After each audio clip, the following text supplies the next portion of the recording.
మీ అందరికీ పేరు పేరున ప్రతి ఒక్కరికి రెండు చేతులెత్తి అభ్యర్థిస్తున్నాను, ఆర్థిస్తున్నాను.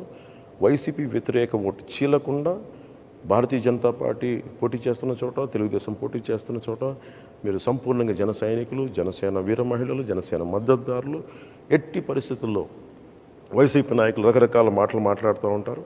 మేము గెలిచి మేము జనసేనలోకి వెళ్ళిపోతాం, ఇలాంటి అబద్ధాలను మీరు నమ్మకుండా సంపూర్ణంగా కూటమి అభ్యర్థులకే జనసేన ఓటు సంపూర్ణంగా వారికి మీరు వేయాలని మనస్ఫూర్తిగా కోరుకుంటూ, అలాగే టీడీపీ మద్దతుదారులకి, టీడీపీ నాయకులకి, టీడీపీ కార్యకర్తలకి, భారతీయ జనతా పార్టీ కార్యకర్తలకి, భారతీయ జనతా పార్టీ మద్దతుదారులకి మనందరం ఈసారి మనస్ఫూర్తిగా అందరం ఒకసారి కలిసి ఒకటే చోట, ఒకటే అడుగుతోటి, ఒకటే భావంతో ఆంధ్రప్రదేశ్ని సంరక్షించుకుందాం.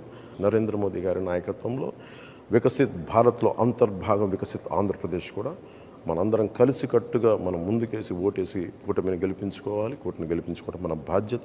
ఇది మన భవిష్యత్తుకి చాలా భరోసా ఇచ్చే ప్రభుత్వం. ఇది మీ అందరికీ తెలియజేసుకుంటూ, ప్రతి ఒక్కరికి పేరు పేరున ధన్యవాదాలు తెలియజేసుకుంటూ సెలవు తీసుకున్నాను. జై జనసేన, జై టీడీపీ, జై బీజేపీ, జై హింద్.